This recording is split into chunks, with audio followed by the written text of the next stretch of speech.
Bonjour à toi, cher Zapper, bienvenue dans le monde fantastique du cinéma, des séries télé et de la musique. Pour ce cinquième numéro de Zappa Show, j'ai décidé de revenir sur la saison 3 de The Boys, donc ne zappe pas.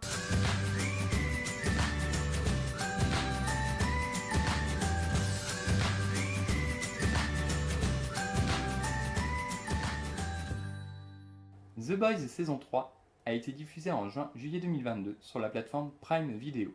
Et il faut dire que pour moi, ce fut une attente assez insoutenable. J'attendais beaucoup la saison 3 de The Boys et celle de Stranger Things. Pour ma part, Stranger Things, je n'ai pas vraiment apprécié, et d'ailleurs tu peux retrouver ma critique de la partie 1 et 2 juste ici, et The Boys m'a vraiment beaucoup plu. Pour plusieurs raisons. La première raison, c'est que les épisodes de The Boys, il y en a 8 d'une heure environ. Le rythme est très soutenu, les épisodes ne proposent quasiment aucun temps mort, il se passe toujours quelque chose, peu importe que ce soit au début, milieu, fin d'épisode. Contrairement par exemple à des séries où il fallait attendre l'épisode 9 comme Game of Thrones, ou le milieu de saison pour Walking Dead, ou la fin de l'épisode pour Stranger Things saison 4. Là dans The Boys, il y a tout le temps quelque chose qui se passe, tout le temps quelque chose qui te tient en haleine et qui te donne envie de connaître la suite. C'est d'ailleurs frustrant de devoir attendre le vendredi suivant pour savoir ce qui va se passer. La série en plus propose toujours l'exploration de thématiques intéressantes, celle par exemple du culte de la personnalité autour du protecteur, celle des pouvoirs qui font ressortir les plus vifs instincts de l'homme, celle des réponses désuètes que peuvent apporter les opposants en fait à ceux qui malmènent les gens, et notamment ici je pense à la scène Imagine où des vraies célébrités ont joué le jeu de venir enregistrer un bout de la chanson pour une séquence d'un épisode de The Boys. J'ai trouvé ça vraiment très drôle.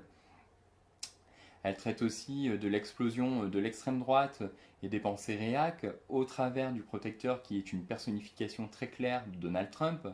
Et elle parle aussi de la manipulation des castes pour diriger les haines, pour garder la face en distordant les faits, en jouant sur la communication et en tuant les opposants. The Boys, par toutes ces thématiques, vient souvent en fait titiller le spectateur. Et je pense notamment à la scène finale où le protecteur tue un civil sans se cacher, parce qu'habituellement il fait toujours ça discrètement. Là, il le fait sans se cacher devant une foule d'abord ébahie qui va finir par applaudir ce geste-là. Et là, en fait, on se rend compte que les normes se dénormalisent, en fait, que les gens sont prêts pour des idéaux parfois complètement fous à soutenir l'insoutenable. Et franchement, ça fait froid dans le dos et ça offre une vraie caisse de résonance par rapport à tout ce qui se passe dans le monde. Et rien que pour ça, la saison 3 vaut le coup. Bien entendu, il y a aussi un casting 5 étoiles. Bien sûr, il y a Anthony Starr dans le rôle du protecteur qui est absolument magistral. Mais il y a aussi Butcher, Yugi, Annie qui jouent très bien leur rôle. Autre point, au niveau de l'histoire, attention, il va y avoir beaucoup de spoils, donc si tu n'as pas vu la série, je t'invite à la regarder avant et revenir me voir après. Si les spoils ne te dérangent pas, à ce moment-là, tu peux poursuivre le visionnage de cette vidéo.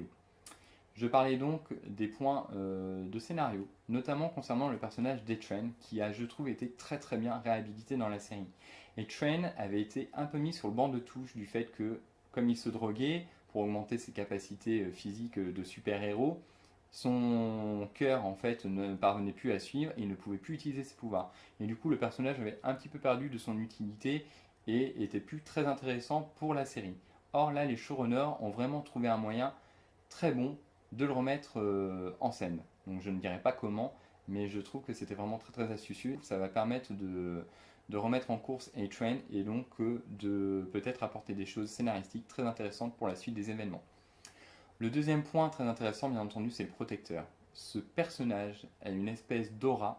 Alors bien sûr, c'est dû à Anthony Starr qui délivre une performance absolument incroyable, comme je le disais tout à l'heure. Mais clairement, moi quand je vois le protecteur, je pense tout de suite à Geoffrey Lannister dans Game of Thrones ou encore à Ramsay dans une moindre mesure. Et vraiment, c'est un personnage, peut-être un des antagonistes les plus forts que j'ai pu voir dans tout l'univers des séries. Parce que quand il est dans une pièce, quand il est dans une scène, très clairement, on se dit que tout peut arriver. Il peut tout faire péter par excès de colère, il peut tuer n'importe qui, enfin, vraiment, personne n'est en sécurité. Et quand il est là, en fait, tu sens une tension en toi, c'est vraiment incroyable. Pour moi, le protecteur, c'est vraiment un super bon antagoniste. Et si je devais faire le parallèle, par exemple, avec Vecna, parce que tout le monde parle de Stranger Things en ce moment, Vecna à côté est très très faible. Justement, quand tu vois Vecna, tu sens pas cette menace puisqu'il discute et puis il laisse entre autres partir sa victime pour qu'elle puisse aller raconter aux autres ce qu'elle a vu. Donc, voilà. Donc du coup, oui, je trouve que le protecteur est vraiment très très bien et la scène du miroir est absolument fascinante et c'est là où on se rend compte, déjà on avait déjà un bel aperçu avant, mais c'est là où on se rend compte vraiment que le protecteur est complètement brisé, justement. Ce que j'ai beaucoup apprécié aussi dans cette saison 3 de The Boys, c'est les fausses pistes, notamment concernant le personnage de Black Noir. En fait, Black Noir était un personnage assez discret. Moi, j'attendais de voir en fait ce qu'il allait devenir, ce qu'il allait apporter au show. Et en fait, tout le début de saison 3, on nous fait nous attendre à quelque chose. On se dit, il va se passer quelque chose, il va prendre part, il va avoir une part importante dans le combat ou dans le déroulement de l'intrigue. Et il y a tout un épisode justement, je crois que c'est l'avant-dernier épisode, où on découvre en fait tout le passé de Black Noir, d'où viennent ses traumas, etc. C'est vraiment très très bien fait. Il y a en effet une certaine poésie parce qu'en fait il y a une partie animée qui vient montrer en fait toutes les fêlures que peut avoir encore Black Noir. Et donc du coup, on se dit s'ils l'ont mis comme ça, s'ils ont pris le temps de le dévoiler, c'est qu'ils vont bien en faire quelque chose à la fin.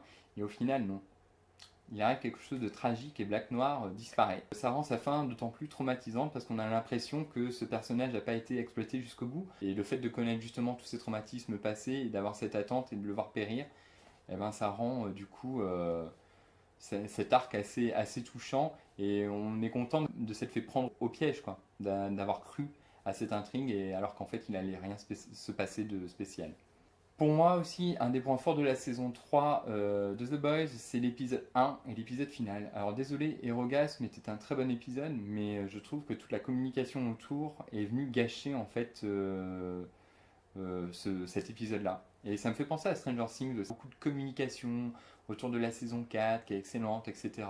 Et en fait, très clairement, moi c'est pareil, quand on m'a dit de regarder Stranger Things, on m'a dit ah, tu vas voir, elle est géniale. Donc je me suis hyper hypé et au final, quand j'ai regardé, je me suis vraiment vraiment ennuyé et j'ai été très très déçu. Erogasm est un très bon épisode, mais on nous promettait que cet épisode allait être trash, allait apporter quelque chose de plus que les autres épisodes, et je ne l'ai pas trouvé spécialement plus trash. Alors certes, il y a la confrontation entre le protecteur, le petit soldat et Butcher, mais sorti de ça et la révélation d'Annie à la fin de l'épisode, qui est quand même énorme, il n'y a pas grand chose, quoi. L'épisode en lui-même est pour moi un épisode lambda de The Boys. Il y a de la violence, il y a du sexe, c'est pas plus démesuré que d'habitude.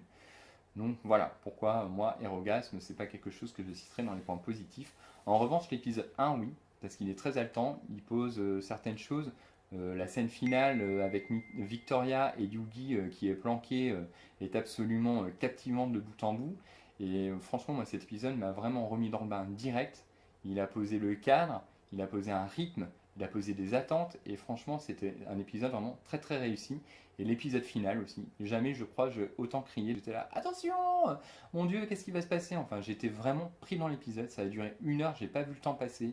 Je faisais des bonds sur mon canapé. Je suis passé, je pense, par toutes les phases d'émotion. Et j'ai vraiment adoré la fin de cet épisode, même si j'ai des petites réserves au niveau de certaines peut-être incohérences, ou peut-être que ça sera expliqué plus tard. Mais on y reviendra un petit peu plus tard dans la vidéo. J'ai beaucoup aimé aussi le personnage d'Annie, qui du coup je trouve prend un peu plus d'épaisseur. Tout son arc avec Yui, la place de la femme, Yui qui en tant qu'homme se dit qu'il faut absolument qu'il protège Annie, même au point de mettre sa vie en danger et de s'injecter du composant V24 qui est hyper dangereux et qui peut le tuer. Et au final, il fait le choix du coup de laisser Annie à la fin sauver la situation en lui donnant la possibilité de faire parler son pouvoir plutôt que lui d'interagir en tant que héros. Et j'ai trouvé ça plutôt intéressant, même si j'ai été quand même un petit peu déçu du rendu. Parce qu'on voit Annie se surélever dans les airs et tout ça, se charger en électricité entre guillemets, et puis après quand elle utilise son pouvoir, ça fait juste comme un pchit. Il n'y a rien, quoi. Enfin, j'ai trouvé ça petit par rapport à la mise en scène qui montait, qui montait, qui montait, et puis en fait, j'ai l'impression que ça retombait un petit peu comme un soufflet. Mais c'était quand même, le personnage d'Annie, tout ce qui tourne autour d'elle était quand même très très intéressant dans cette saison-là. Pour moi, un des gros plus aussi, c'est la relation Kimiko et le français. J'adore comment ils se complètent, j'adore leur complicité, j'adore J'adore Kimiko, ce à quoi elle est confrontée quand justement elle va perdre ses pouvoirs, on découvre vraiment que c'est pas son pouvoir qui la définit, mais que c'est vraiment quelque chose qui va servir à exprimer plutôt ce qu'elle est, mais c'est pas quelque chose qui fait d'elle quelqu'un de mauvais. Et j'ai surtout adoré la scène de Kimiko quand elle infiltre un clan de prostituées. Franchement, cette scène est absolument magistrale et les showrunners sont vraiment lâchés pour le coup. Autre point positif, Ryan, le fils du protecteur. J'ai trouvé que ça c'était aussi très intéressant parce que ça relance un peu l'intrigue. Ça permet de développer certains axes, certaines relations, le protecteur Ryan, Butcher Ryan, Butcher le protecteur, etc. Donc du coup, je trouve que ça redistribue un petit peu les cartes. Et puis surtout, moi, tout au long de la saison, je me disais, si le protecteur mourait, qu'est-ce qui se passait? Au bout d'un moment, est-ce qu'on risque pas de tourner en rond? Est-ce que ça risque pas d'être lassant? Si le protecteur meurt, qui portera la série sur ses épaules? Parce que même si les autres acteurs sont bons, clairement c'est le protecteur qui se démarque. Et du coup, la présence de Ryan va peut-être permettre de faire en sorte que ça soit moins linéaire et plus captivant à suivre. Pareil avec l'introduction du petit soldat, même si moi le petit soldat j'aime pas trop le personnage, mais le fait que ce soit un personnage raciste, d'un autre temps, et qui soit aussi très très dangereux, du coup je trouve que ça peut être intéressant aussi d'avoir cet antagoniste là, qui n'est pas seulement que le protecteur. Dans les moins, parce qu'il y a quand même des moins dans cette saison, les moins, l'intrigue autour de Little Nina. Donc c'est la blonde avec qui le français a déjà travaillé par le passé. J'ai trouvé ça un petit peu long et pas forcément très très intéressant à suivre. Le petit soldat m'a laissé un peu sceptique. J'ai bien aimé l'antagoniste, mais je sais pas, il me manque quelque chose, personnellement. Il est menaçant, mais je trouve qu'il fait toujours quand même pas le figure par rapport au protecteur. Même si je pense qu'après, parce que bon, il fait toujours partie du cast, peut-être qu'on sera amené à le revoir dans la saison 4, même si je pense qu'il pourrait peut-être avoir une utilité et apporter quelque chose d'important à la série. À voir ce qu'il va devenir. Pour moi, un des gros points négatifs, par contre, c'est l'homme poisson. J'ai l'impression que les showrunners ne savent pas quoi faire de ce personnage. Peut-être du fait de ses aptitudes, c'est vrai que il n'y a pas forcément l'environnement qui se prête au fait qu'on puisse exploiter le potentiel de l'homme poisson. Donc du coup, je trouve que l'homme poisson reste souvent sur la touche et que ça commence à devenir un petit peu redondant. La saison 1, c'était le dauphin. La saison 2, c'est le cachalot ou la baleine qui se fait défoncer. Là, la saison 3, c'est le poulpe. Du coup, je trouve qu'il y a un côté un petit peu redondant et que ça serait bien soit de réellement trouver un arc qui puisse faire évoluer de manière significative l'homme poisson, ou soit de se débarrasser de ce personnage qui clairement n'apporte pour l'instant pas grand chose à la série. Le dernier point moi, qui m'a gêné, c'est la pseudomort de Maeve. Le fait qu'on voit Maeve potentiellement mourir, enfin, moi j'ai vraiment cru que sur le coup elle était morte, ça m'a vraiment laissé sur le cul. Je m'attendais à ce qu'il se passe quelque chose concernant son personnage, je l'avais déjà dit, je m'étais dit c'est bon, elle va mourir. Donc du coup quand c'est arrivé, j'ai pas tellement été surpris, j'espérais, j'avais envie qu'il se passe quelque chose, j'avais envie que quelqu'un vienne l'aider à gagner son combat, etc. Et en fait, quand je l'ai vu mourir, je me suis dit, c'est génial. Franchement, ça a eu un impact très très fort sur moi. Et le fait de la voir revenir, je me suis dit non, c'est pas possible. Ça a enlevé un petit truc, ça a enlevé un truc hyper important. J'ai eu l'impression d'être dépossédé, d'avoir été trahi en fait. Et j'ai vraiment été déçu que les showrunners décident de la laisser vivre. Et ça m'a fait la même chose pour Max d'ailleurs dans Stranger Things. J'étais vraiment très pris par la mort de Max. Je trouvais ça très très triste quand elle était dans les bras de Lucas, etc. C'était vraiment une belle scène. Et quand son cœur se remet à battre, ça m'avait vraiment tout désamorcé. Et du coup, je trouve dommage que les scénaristes n'aient pas été au bout de ce choix scénaristique et n'aient pas fait mourir Maeve. Donc en conclusion, je trouve vraiment que la saison 3 de The Boys est très bonne. Certes, elle n'est pas parfaite, mais elle est vraiment excellente de bout en bout. Elle pose encore plein de questions. Est-ce qu'on reverra le petit soldat? Quelle suite pour la crème et sa fille? Parce que quand même, à la fin, la personne qui applaudit le protecteur après qu'il ait tué un civil, c'est le beau-père de la fille de la crème. Donc, ça questionne quand même sur la suite des événements. Est-ce que Butcher trouvera une solution aussi pour échapper à la mort? Parce que là, on apprend qu'il est quand même condamné. Est-ce que Ryan va basculer définitivement du côté du mal et va tourner en mode Brightburn? Quelle place va prendre Victoria Newman? Parce que c'est vrai que c'est un personnage quand même qui fait extrêmement peur, qui a un pouvoir extrêmement puissant, celui de faire exploser les têtes. Et on voit qu'elle va prendre un rôle important au sein du pays. Donc du coup, qu'est-ce qui va se passer, quelle place ils vont lui donner. C'est vraiment quelque chose, un enjeu majeur en fait de la saison 4. Maeve reviendra-t-elle en tant qu'humaine? Est-ce qu'elle va se réinjecter du composé V pour redevenir une super-héros? Comment a-t-elle survécu? Est-ce que cela va être expliqué? Parce qu'elle est censée quand même avoir perdu ses pouvoirs en entrant en contact avec le petit soldat. Donc du coup, comment a-t-elle pu survivre à cette chute? Moi, je ne comprends pas. Si quelqu'un sait, peut-être que je suis passé à côté de quelque chose, peut-être que quelqu'un sait, dans ce cas, explique-le-moi dans les commentaires. Ou sinon, ben, j'espère que ça nous sera expliqué parce que, en revanche, je trouve pas ça très très cohérent. Et puis le protecteur sera-t-il affaibli par le coup que Mel lui a porté dans l'oreille? Parce que très clairement, elle lui porte un coup quand même très fort dans l'oreille. Et quand on revoit le protecteur dans la scène de fin de The Boys saison 3, il semble pas souffrir de ce coup-là. Et je trouve ça aussi un peu incohérent. Donc est-ce qu'il va y avoir quelque chose? Est-ce qu'il va y avoir des répercussions pour la suite?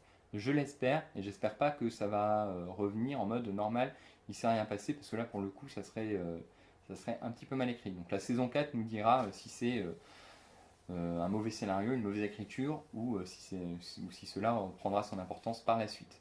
Donc en conclusion, je te conseille fortement de regarder The Boys saison 3. La vidéo touche à sa fin. Si jamais tu as aimé cette vidéo, n'hésite pas à la liker, à la commenter. Tu peux t'abonner à ma chaîne sur YouTube, mais également à ma page Facebook où tu trouveras plus d'actualités sur le cinéma, les séries, etc. En attendant de te retrouver, je te souhaite de très bonnes vacances et te dis à très bientôt. Bye!